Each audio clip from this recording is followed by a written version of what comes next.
వంశీ కాళ్ళు విరిగిపోయాయి. శివ అజయ్కి తన ప్రాపర్టీపై ఛార్జ్ తీసుకోమని చెప్తాడు. కోవింద్ కరణ్తో శివ గురించి చెప్తున్నాడు. శివ ఒక పని మీద మన దగ్గరకొస్తున్నాడు. మేబీ అది బిగ్ అటాక్ అయి ఉండొచ్చు అని అన్నాడు కోవింద్.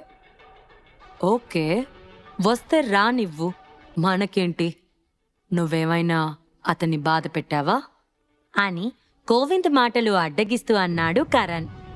ఎల్డర్ వారసుడి ఇక్కడికి వస్తే ప్రాబ్లం ఏంటో అతనికి అర్థం కాలేదు. ఏంటన్నయ్యా అలా తీసిపడేశావు? ఇదంత సింపుల్ విషయం కాదు. ఈ శివ నార్మల్ పర్సన్ కాదు. అతనికి స్ట్రాంగ్ బ్యాక్గ్రౌండ్ ఉంది. ఇన్ఫ్యాక్ట్ నేను అతనితో ఫేస్ టు ఫేస్ మాట్లాడినప్పుడు చాలా ప్రెషర్ ఫీల్ అవుతాను. శివ బాంబేకి ఎందుకొచ్చాడో నాకు తెలీదు, కానీ అతను ఖచ్చితంగా డబ్బులు లేదా ఆస్తుల కోసమైతే రాలేదు. అసలు వాటిపై అతనికి ఆసక్తి ఉండటం కూడా నేనెప్పుడు చూడలేదు. అంతేకాకుండా ఇప్పుడు అతిపెద్ద ప్రాబ్లం ఏంటంటే అజయ్కి శివ హెల్ప్ చేయాలనుకుంటున్నాడు. అతనికి అజయ్పై కొంత ఇంట్రెస్ట్ ఉందని నాకు ముందు నుంచి తెలుసు అని అన్నాడు కోవింద్. అతను చెప్పింది విన్న కరణ్ డీప్ థింకింగ్ చేస్తూ, అజయ్కి హెల్ప్ చేయాల్సిన అవసరం ఆయనకేంటి అని తడబడుతూ అన్నాడు. అది చాలా పెద్ద కథ. నాకు తెలిసినంత వరకు శివ ఫస్ట్ హైదరాబాద్లోనే కనిపించాడు. అప్పుడు అజయ్ హైదరాబాద్లో ఉన్న విందా గ్రూప్స్కి ఇన్ఛార్జ్గా ఉన్నాడు. కాబట్టి శివ అజయ్ని కలుసుకున్నాడు. ఆ తర్వాత చాలా జరిగాయి అని అన్నాడు కోవింద్. హైదరాబాదా, నీకు చాలా విషయాలు తెలుసు. ఇప్పుడు ప్రాబ్లం వచ్చేసరికి అంతా ఓపెన్ అవుతున్నావు అని హేళనగా అన్నాడు కరణ్. ఐఎమ్ సో సారీ అన్నయ్య, ఇది నా నెగ్లిజెన్సే అని తలదించుకొని కరణ్కి అపాలజీ చెప్పి, మీకు తెలుసా, విందా ఫ్యామిలీకి చెందిన బిగ్ పర్సన్ గురించి నాన్నగారు ఎప్పుడో మనల్ని వార్న్ చేశారు. అయితే ఇప్పుడు శివ పర్సనల్గా బాంబే వస్తాడని నేను ఎక్స్పెక్ట్ చేయలేదు అని అన్నాడు కోవింద్. ఓకే, ఎక్స్ప్లెనేషన్ అవసరం లేదు, నేను ఈ విషయం గురించి పట్టించుకోను అని రిలాక్స్డ్ ఎక్స్ప్రెషన్తో అన్నాడు కరణ్. కోవింద్ అయోమయంగా చూశాడు. ఎందుకు అలా చూస్తున్నావు? నాకు అతని ఎబిలిటీస్ గురించి అవసరం లేదు. అతని మార్షల్ ఆర్ట్స్ గురించి, మెడికల్ స్కిల్స్ గురించి కూడా అవసరం లేదు. అతను బాంబే వచ్చాడు, అతనికి కావలసిన హాస్పిటాలిటీ అందిద్దాం, అంతే కదా. ఇంకా అంతకు మించి ఇంకేముంది? దీని గురించి ఇంత వర్రీ అవ్వాల్సిన అవసరమేముంది అని తేలికగా అన్నాడు కరణ్. ఇదంత సింపుల్ విషయం కాదన్నయ్యా.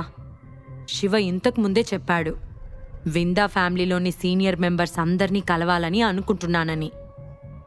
ఈ 3 రోజుల్లో అతను మన విందా ఫ్యామిలీకి వస్తాడు.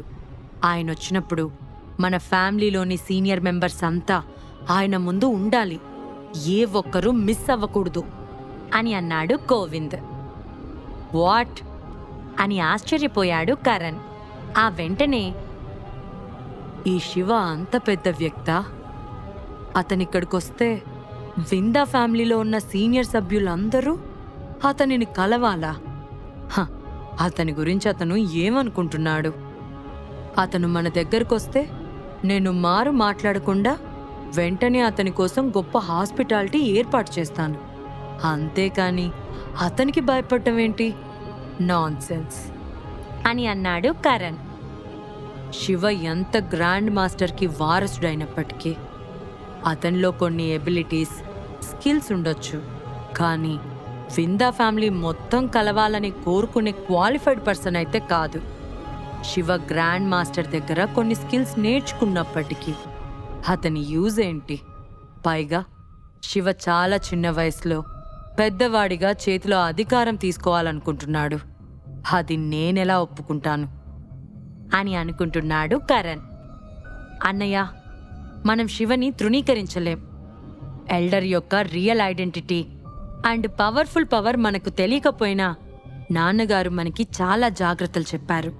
సో మనం శివ విషయంలో జాగ్రత్తగా ఉండటం మంచిది. ముఖ్యంగా ఓల్డ్ మ్యాన్కి ఎల్డర్కి మధ్య ఉన్న సంబంధం మనకి తెలియదు. శివ ఇప్పుడు విందా ఫ్యామిలీకి వచ్చి నాన్నగారిని కలవాలి అంటే మనం ఏం చేయాలి అని అన్నాడు కోవింద్. నాన్నగారిని వెతుకుతాడంటావా అని డిగ్నిఫైడ్ ఫేస్తో అన్నాడు కరణ్.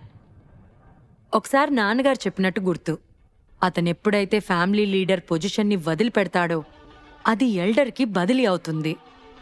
అప్పుడిచ్చే కార్డు ఇప్పుడు శివ దగ్గరుంది. ఇది నిజంగా ఇబ్బందిగా ఉంది. ఓల్డ్ మ్యాన్ ప్రస్తుతం కదిలే పొజిషన్లో లేడు.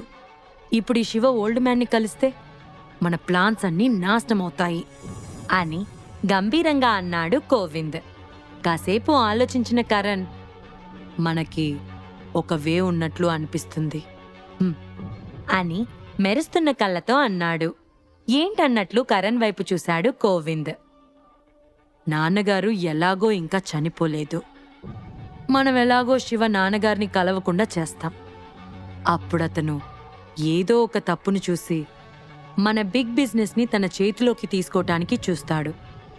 అప్పుడతనిని టెస్ట్ చేయడానికి మౌంటైన్ నుంచి ఎవరైనా వస్తారు. అప్పుడే శివ యొక్క ఎబిలిటీ ఏంటో తెలుసుకోవడానికి మనం ట్రై చేయొచ్చు అని అన్నాడు కరణ్. ప్రయత్నించి చూడండి అని ఆశ్చర్యమైన కళ్ళతో అన్న కోవింద్, ఇది మంచి ఐడియానే, బట్ టెస్ట్ చేయడానికి ఎవరిని ఇన్వైట్ చేద్దాం అని అడిగాడు. నేను అరేంజ్ చేస్తాను. మౌంటైన్ నుంచి ఓ 2 ఎక్స్పర్ట్స్ని నేను ఇక్కడికి ఇన్వైట్ చేస్తాను. వారసుడు ఏం నేర్చుకున్నాడు, అతను ఏం చేయగలడో చూద్దాం. కొంచెం నేర్చుకున్న అప్రెంటిస్ అయితే అతనికి కొంత డబ్బిచ్చి పంపించేద్దాం. ఒకవేళ అతనిలో నిజంగానే ఎబిలిటీ ఉంటే నువ్వే మా విందా ఫ్యామిలీకి కింగువి అని మాట మార్చేద్దాం అని అన్నాడు కరణ్. ఓకే, మనం ఈ శివ గురించి కనుక్కోవాలి. అతను కేవలం ఎంబ్రాయిడరీ పిల్లో అయితే మనం అతనికి మర్యాద ఇవ్వాల్సిన అవసరం లేదు అని కరణ్ ఒపీనియన్తో అగ్రి అయ్యాడు కోవింద్.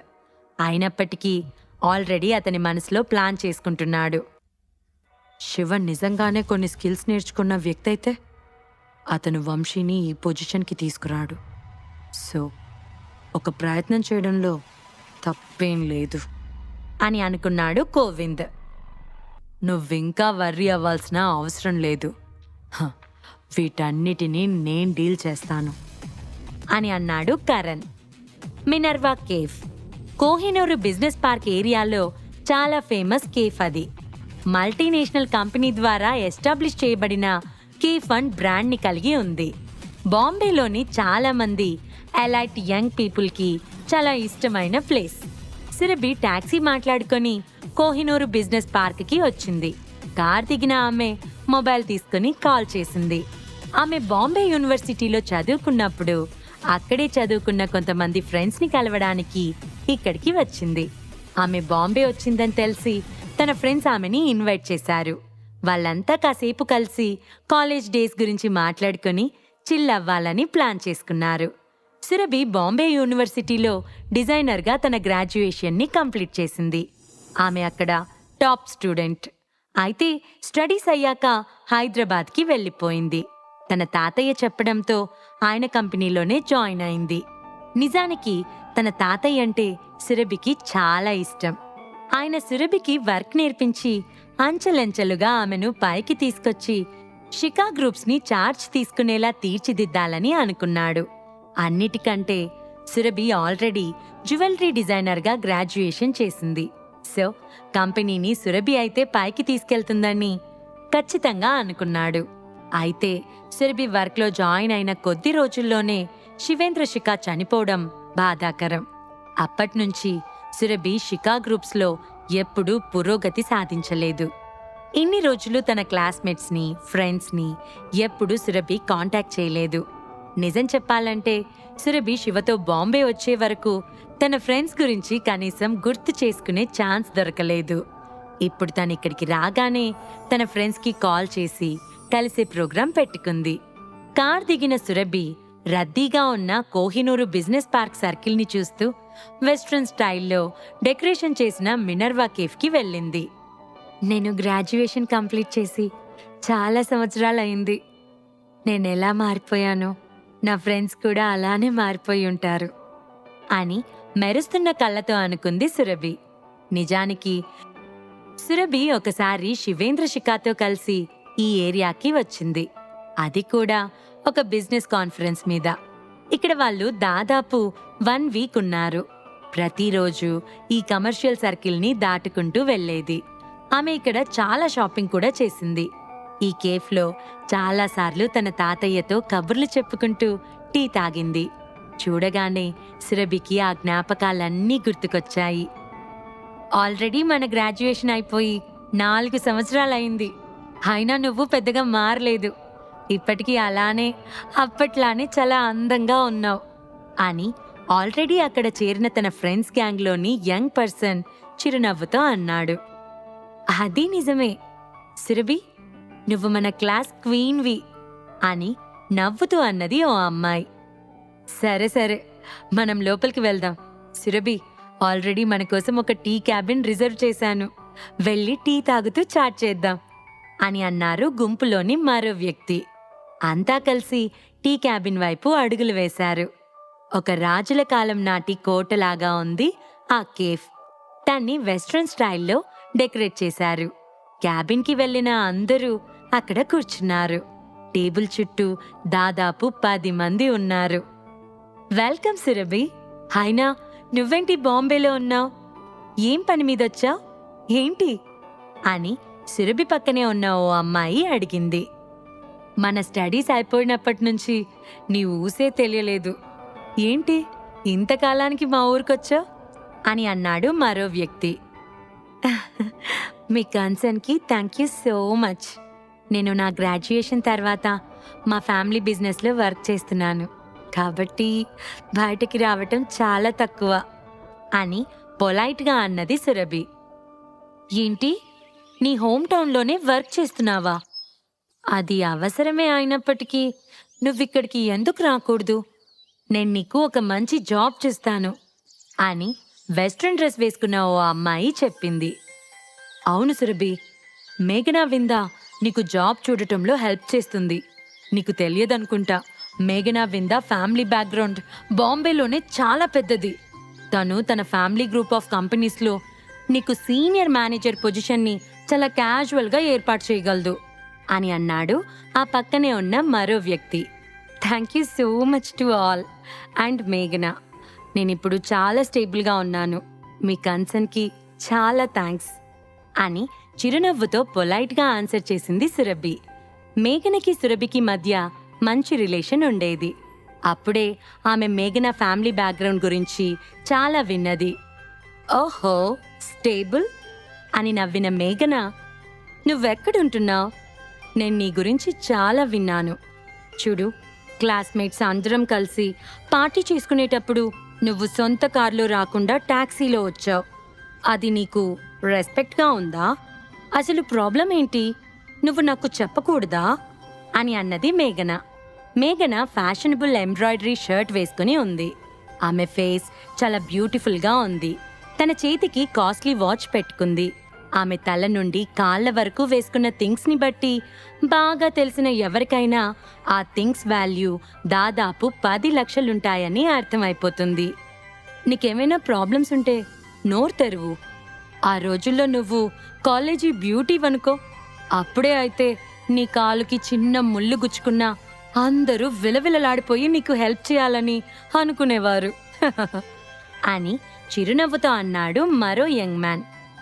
నిజానికి బాంబే యూనివర్సిటీలో ఆ రోజుల్లో కాలేజీ టాపర్ సురభి. అంతేకాదు, కాలేజీ బ్యూటీ కూడా. ఆమె పేరు కాలేజీ బ్యూటీగా చాలా ఫేమస్ అయింది. స్టార్టింగ్లో సురభి వెంట ఎంతో మంది యువ హీరోలు ఫాలో అయ్యేవారు. అయితే సురభి వాళ్ళ గురించి పెద్దగా పట్టించుకునేది కాదు. యూనివర్సిటీ గ్రాడ్యుయేషన్ కంప్లీట్ అయ్యాక ఆమె హైదరాబాద్ వెళ్ళిపోయింది. ఆ తర్వాత ఆమె ఎవ్వరినీ కలవలేదు. వీళ్ళే కాదు, ఆమె క్లాస్మేట్స్ సర్కిల్లో ఇంకా చాలా మంది ఉన్నారు. ప్రజెంట్ వాళ్ళ మాటలకి సురభికి కాస్త ఇబ్బందిగా అనిపించి చిన్న నవ్వు నవ్వి, నేనిక్కడ ఒక పని మీద వచ్చాను, సో కార్ లేదు కాబట్టి టాక్సీలో వచ్చాను అని అన్నది. ప్రజెంట్ అక్కడికొచ్చిన తన ఫ్రెండ్స్ అంతా చాలా కాస్ట్లీ కార్స్లో వచ్చారు. అప్పటికే ఆమె ఆ విషయం గమనించింది. విందా ఫ్యామిలీలో మేఘన పొజిషన్ ఏంటి? కరణ్ శివని ఎందుకు లైట్ తీసుకుంటున్నాడు? అజయ్ శివ చెప్పిన పనులు చేస్తాడా? ఈ ప్రశ్నలకు సమాధానాలు తెలుసుకోవాలంటే నెక్స్ట్ ఎపిసోడ్ వినాల్సిందే. క్రింద ఇచ్చిన లింక్ ని క్లిక్ చేసి పాకెట్ ఎఫ్ఎం యాప్ ని ఇన్స్టాల్ చేసుకోండి. Stay tune to pocket FM.